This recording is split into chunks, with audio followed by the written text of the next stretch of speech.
For 45 years, my home was the center of my family's Thanksgiving celebrations. This year, I spent 3 days cooking for 12 people and ate alone again. My children, grandchildren, sons-in-law, they all had more important other plans.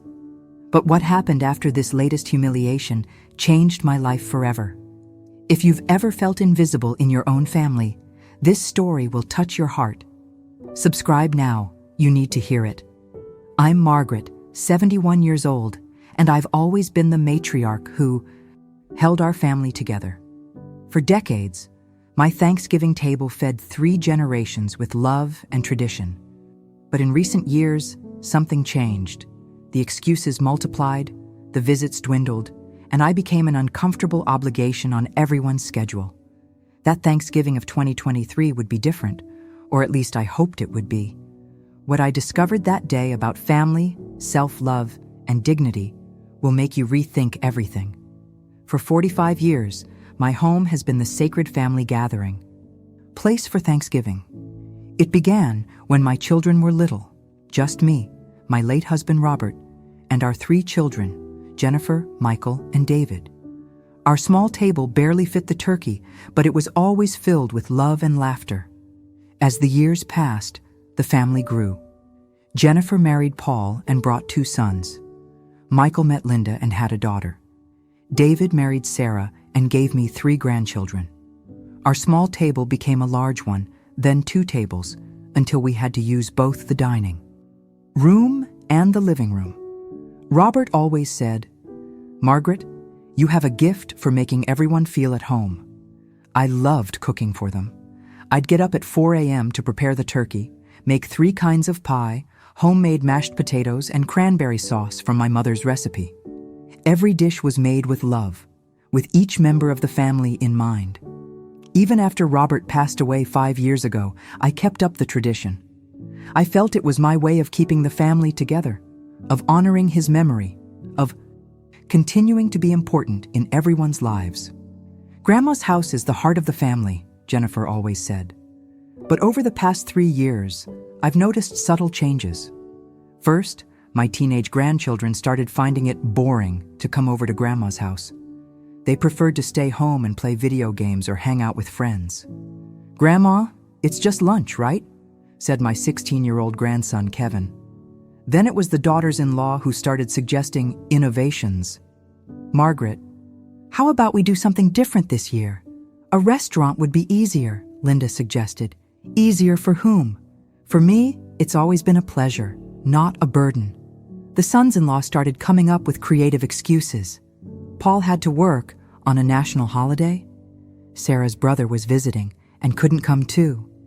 Each year, fewer people showed up, but I kept cooking as if everyone would come. And in 2022, only half the family showed up. Jennifer came, but she was on her phone the whole time. Michael arrived 2 hours late and left right after lunch. David brought only 1 of his 3 children. "The others are sick," he said, but I saw on Instagram that they were at Sarah's in-laws' house. It was the first time I'd had leftover food. So much food. I spent the next week eating Thanksgiving leftovers alone, each bite a reminder of empty chairs and shallow conversation. But I thought, next year will be different. Maybe they've really been busy. Throughout 2023, I made an effort to be more present in their lives. I called every week, asked about the grandchildren, and offered to help. When Jennifer needed someone to pick up her daughter from school, I was there. When Michael moved house, I spent 2 days helping him organize. When Sarah had the flu, I brought homemade soup. I felt like I was rebuilding our connection. In October, I started planning Thanksgiving with renewed hope. I called each family to confirm their attendance. "Of course we're going, Mom," Jennifer said. "I wouldn't miss it for the world," Michael assured her. "The kids are excited," David promised. I began the preparations with a joy I hadn't felt in a long time. I bought an 8-kilo turkey, ingredients for 5 side dishes, and fruit for 3 desserts. I spent over $300, but I was happy. My family would be reunited. The Monday before Thanksgiving, I started cooking. I spent 2 days preparing desserts, seasoning the turkey, and making homemade gravy. The whole house smelled of spices and tradition. I felt alive again, useful, important. On Wednesday night, I set the table for 12 people. I used the fine china Robert gave me for our 25th anniversary, the embroidered linen napkins, and the special candles. Every place setting was perfect, every detail thoughtful. Thursday morning, I woke up at 4 a.m. as usual. I put the turkey in the oven, prepared the final touches, showered, and got ready. I was beautiful, radiant, and ready to welcome my family. By 11 a.m., everything was ready. By 12 p.m., I was waiting. 12:15, 12:30, no calls, no messages. At 1 p.m., I decided to call Jennifer. "Hi, Mom. Sorry I didn't call sooner. Paul woke up with a stomachache and we're not feeling well enough to go out. Maybe next year." My heart sank, but I still had hope for the others. I called Michael. "Mom, that's too bad. Linda decided last minute that she wanted to spend Thanksgiving at her parents' house. We're already in the car on the way there. You understand, right?" David didn't even answer the phone. I texted. The reply came an hour later. "Mom, Sarah planned Thanksgiving with her friends and brought the kids. They're having a great time here. Love you." There I was, at 2 p.m. on a Thanksgiving Thursday, alone with food for 12 people. The table was beautiful, the candles lit, the turkey golden, everything perfect, except for the complete absence of my family. I sat in one of the 12 chairs and cried. They weren't just tears of sadness. They were tears of, humiliation. How had I been so naive to believe they would actually come? How had I not realized I had become an option, not a priority? How had I let my love for them become so one-sided? I looked at that table and saw a metaphor for my life, beautiful on the outside, empty on the inside. I was the hostess of a party no one wanted to attend. I was the matriarch of a family that existed only in my imagination. I served myself a plate, sat at the head of the table as I always had when Robert was alive, and ate in silence. Each bite was a mix of delicious flavor and deep bitterness. The food was perfect, but the taste of loneliness overwhelmed everything. After lunch, I sat in the living room looking at the photos on the walls. So many happy Thanksgivings, so many memories of a close-knit family. When had everything changed? When had I stopped being important to them? When had I become just an obligation to be avoided? That night, as I was putting tons of leftovers in the fridge, I made a decision that would change everything. I wouldn't go through that humiliation again. If they didn't value me, I would stop devaluing myself to try to get scraps of attention. The following Friday, instead of calling my children as I always did after each holiday, I remained silent. I waited for someone to call and ask how I was if I needed anything. No one did. The entire weekend passed without a single call from any of my 3 children. On Monday, Jennifer finally called. "Hi, Mom. How was your Thanksgiving?" How was it? Was she kidding me? It was okay, I replied simply. "Oh, that's great. Paul is better now. We'll be more organized next time." Next time. As if there were a next time, as if I would wait another year to be disappointed again. I didn't confront her. I didn't talk about my pain. I just said, "Okay, honey, I have to go now." I spent the next few days reflecting on the past few years. I noticed a pattern I'd overlooked because I'd been so desperate to keep the family together. They only showed up when they needed something. Jennifer when she needed a babysitter. Michael when he was having financial problems. David when Sarah fought with him and he needed advice. But when I needed them, after I broke my wrist last year, when I had pneumonia in the winter, when I felt depressed after Robert's death anniversary, where were they? Too busy. Can't do it now. Maybe next week.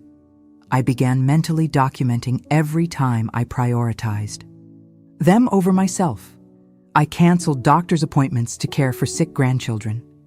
I spent my retirement on expensive gifts they didn't even properly thank me for.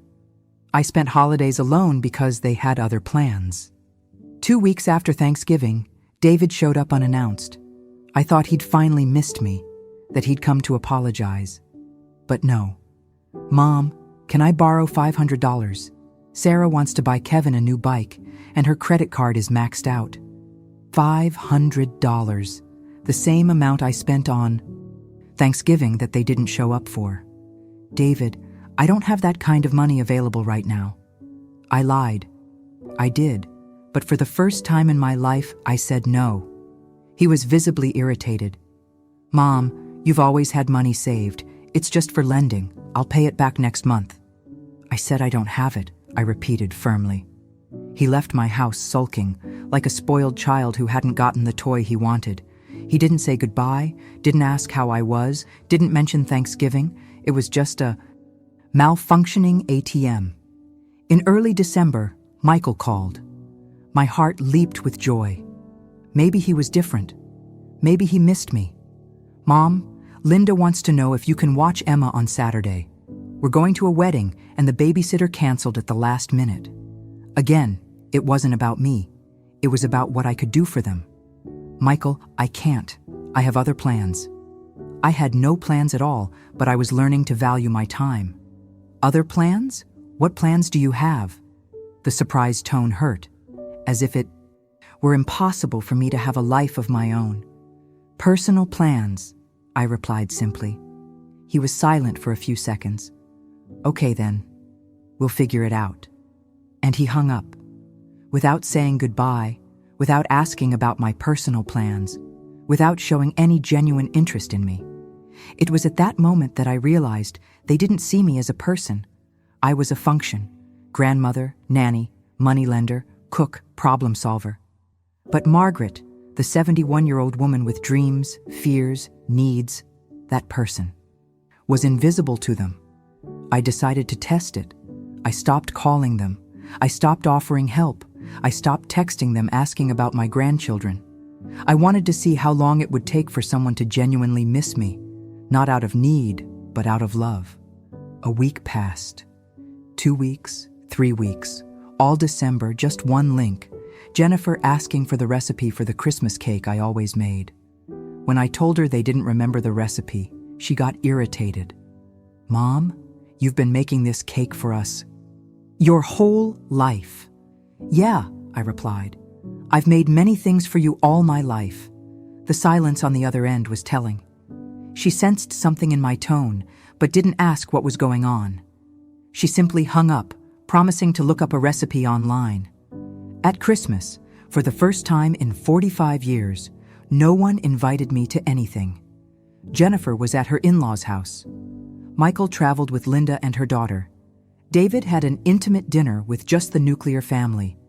I spent Christmas alone, watching old movies and eating delivery pizza. But you know what? I didn't cry. I didn't feel desperate. I felt something different. Relief. Relief in not having to fake forced joy, in not having to cook for people who would be thinking about being somewhere else, in not having to smile while receiving crumbs of attention. In January 2024, I made the most important decision of my last years. I stopped expecting my children to value me and started valuing myself. It wasn't easy. For decades, my identity was completely intertwined with my role as mother and grandmother. I started small. I joined a senior walking group in the park near my home. At the first meeting, I met Eleanor, a 68-year-old widow who became my best friend. She understood exactly what I was going through. "Margaret," she said after I told my story, "you've spent so much time being a mother that you've forgotten how to be yourself. Your children are grown, they have their own lives. Time for you to figure out who Margaret is when you're not taking care of anyone else." It was revelatory. Who was I besides mother, grandmother, widow? I began to explore. I returned to reading, something I'd loved before getting married. I enrolled in a painting class. I discovered I had a talent for watercolor. At 71, I was learning new things about myself. The walking group became my new chosen family. Eleanor, Frank, a 73-year-old widower, Maria, a 65-year-old divorcee, Roberto, a 69-year-old single man. People who valued me for who I was, not for what I could do for them. We started doing activities together beyond walking. We went to the movies, had picnics, and visited museums. For the first time in years, I laughed genuinely. I felt real, not fake, joy. I discovered I was an interesting person when I wasn't trying so hard to please people who didn't care. In March, Jennifer called. She'd noticed my absence. "Mom, are you okay? You've been a little distant lately." Distant? I was present in my own life. For the first time in years. "I'm fine, honey. Just busy." Busy with what? The question was filled with genuine curiosity mixed with disbelief, as if it were impossible for me to have occupations that didn't involve serving my family. I told her about my painting classes, my new friends, my activities. "Wow, Mom, I didn't know you were interested in these things." Of course I didn't. In 45 years, no one ever asked about my interests, my dreams, my hobbies. I was always just an extension of them, not an independent person. The conversation was cordial, but superficial. Jennifer didn't ask to meet, nor did she show any interest in learning about my new life. It was just a routine checkup to make sure I hadn't completely disappeared. In April, something interesting happened. Michael called, but not asking for a favor. He was going through a marital crisis and needed to talk. For the first time in years, he approached me as a person, not as a function. We talked for 2 hours. He vented about his problems with Linda, his fears about his teenage daughter, the pressures at work. I just listened, offered some advice when he asked, but mostly I was the shoulder he needed. At the end of the call, he said something that surprised me. "Mom, thank you for listening. You've always been wise, but I've never really taken the time to talk to you like that." It was the first time he saw me as a person, not just as a mother. But the real change came in May, when David showed up at home unexpectedly. His eyes were red, and he was visibly shaken. Sarah had filed for divorce. He needed a place to stay for a few days and think. "Of course you can stay here," I said. For a week, we spent more time together than we had in years. We talked about life, relationships, and frustrated dreams. I discovered that my son was an interesting person I barely knew. One night, as we drank tea in the kitchen, he said, "Mom, I'm so sorry." "For what?" "For taking you for granted, for assuming you'd always be there when we needed you, but never being there when you needed you." Tears streamed down my face. It was the first genuine apology I'd received. "David, you've grown up, and it's natural for you to have your own lives. But I've grown up too. I've discovered I have a life of my own too." He smiled for the first time that week. "Tell me about this new life of yours." I told him about my friends, my classes, my discoveries. He listened with genuine interest. "Mom, you seem happier." It was true. I was happier. Not the kind of happiness dependent on crumbs of attention from my children, but a solid happiness built on my own worth, my own achievements, and the relationships that truly nourished me. If this part of the story touched your heart, like it and share it with someone who needs to discover their own worth. It's never too late to start over. When David left home a week later, our relationship had changed. It was no longer mother function and son user. It was two adults who respected and genuinely cared for each other. During the summer of 2024, my transformation became even more evident. I was radiant, confident, and engaged in activities that brought me joy. My new friends challenged me intellectually, supported me emotionally, and genuinely celebrated me. Eleanor and I started traveling together. First, it was day trips to nearby cities. Then, a weekend at the beach. In August, we took our first big trip, a week in Europe. At 71, I was seeing the world for the first time. I posted some photos of the trip on Facebook. My kids' reactions were amazing. Jennifer commented, "Wow, Mom, I didn't even know you wanted to travel." Michael, "That's so cool, Mom. You look radiant." David called, "Mom, what an amazing trip. I want to hear all about it." It was funny.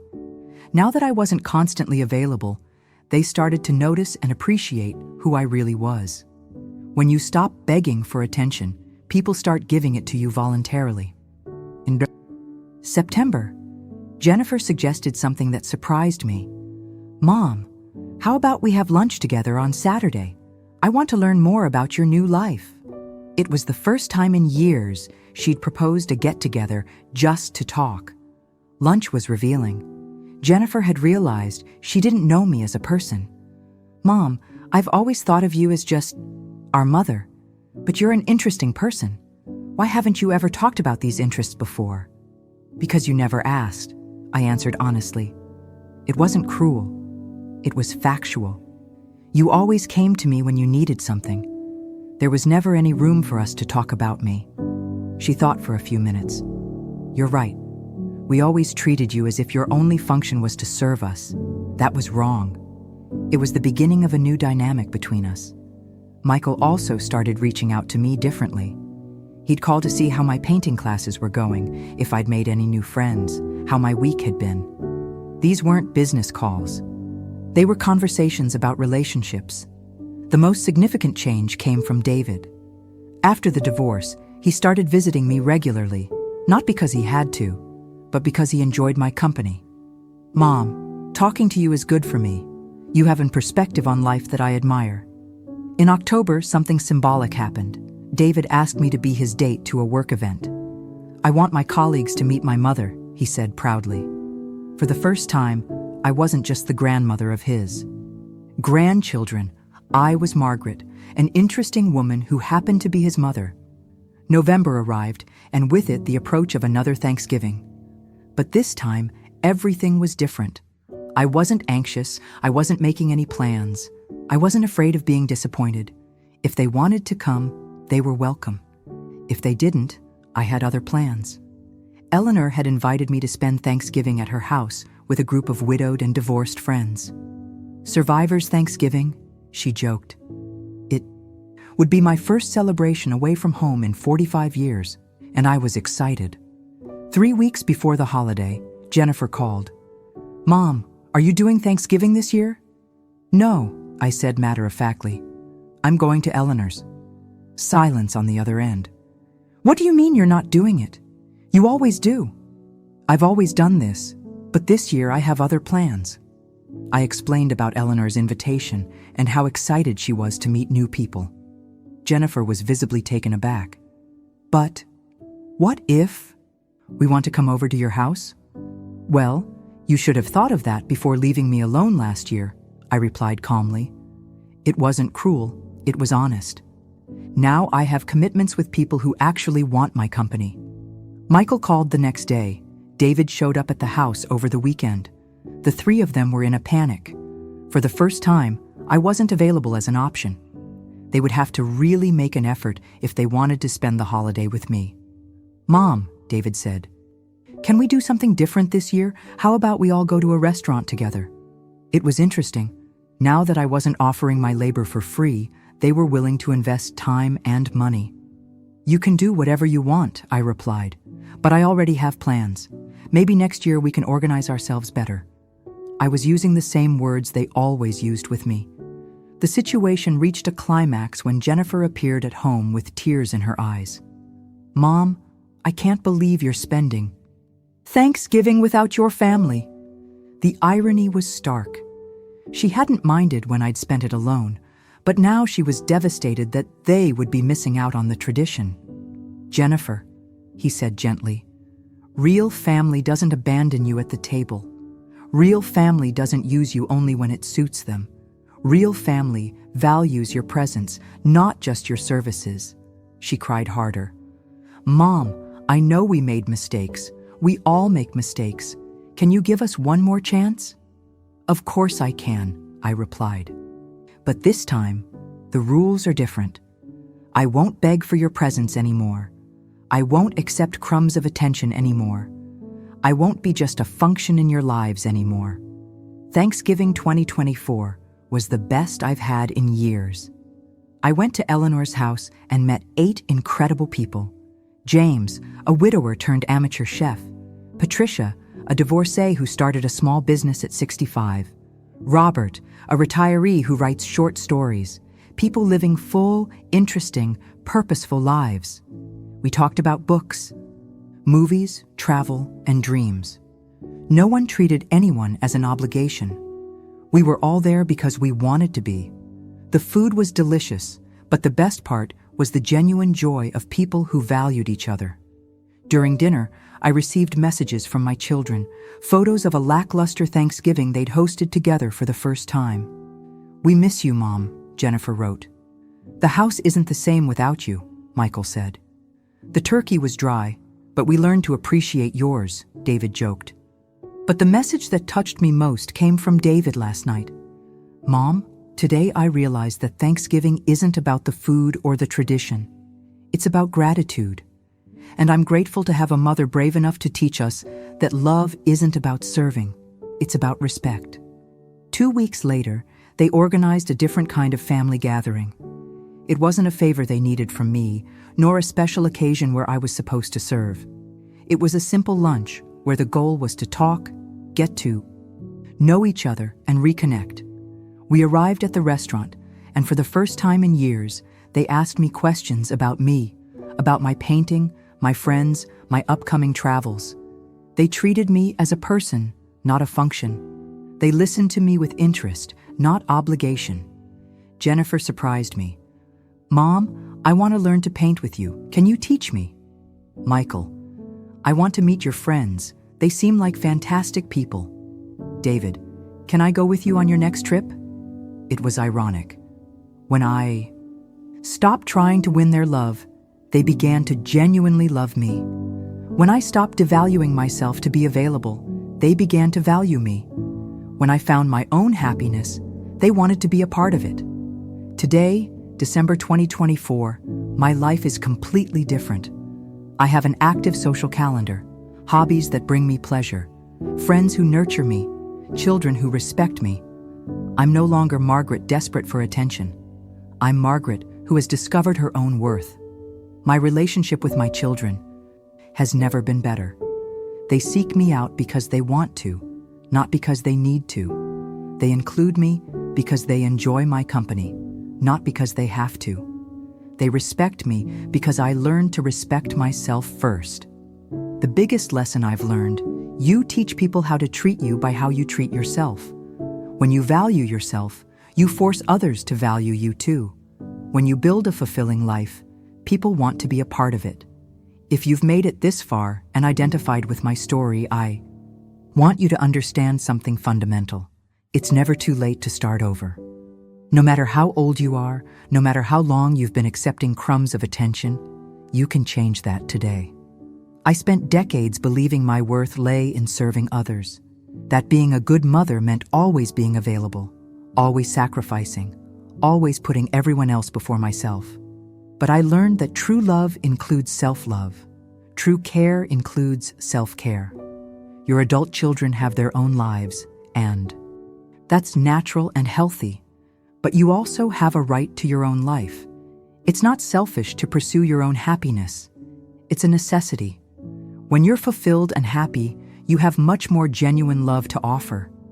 If you feel invisible in your own family, if you're always giving but never receiving, if you're accepting crumbs of attention from people who should value you, stop, breathe, and start building a life you love, with people who truly love you. Don't wait for others to recognize your worth. Recognize yourself. Don't wait for others to include you. Create your own social life. Don't wait for others to make you happy. Find your own joy. I cooked for Thanksgiving and ate alone. It was painful, humiliating, devastating, but it was also liberating. It was the push I needed to discover that my table can be full even when my family is away. I just need to choose the right people to sit at it. Today, at 72, I'm happier than I've been in decades. I have true friends, fulfilling hobbies, children who respect me, and above all, I have self-esteem. I've discovered that the most important woman in my life has always been myself. If this story touched your soul and made you reflect on your own family relationships and the value you place on yourself, subscribe to the channel, like it, and share it with someone who needs to discover their own power. You deserve to be loved, respected, and valued, especially by yourself. Your table in life can always be full when you choose the right people to share your joy.